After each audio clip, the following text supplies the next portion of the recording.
Welcome to Drew Tutorial. If you're new here, special welcome. In this video, I'm gonna teach you how to delete your YouTube history here in an Android phone. So on the bottom right corner, click your profile icon. On the upper right corner, click the gear icon or settings. Scroll down until you see history and privacy. Click manage all activity. Here you can see the information about your activities on YouTube, and you can click this delete icon or text, and you can delete just today data or custom range.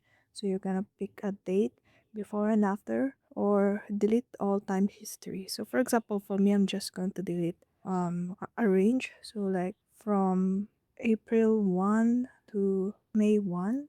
Just click OK and then next. So this one, it just asks for confirmation that you really want it to be deleted. Just click delete, and then there you have it. Your activities or history in YouTube is deleted from April 1 to May 1. There. And there you have it. Thank you and see you in the next video.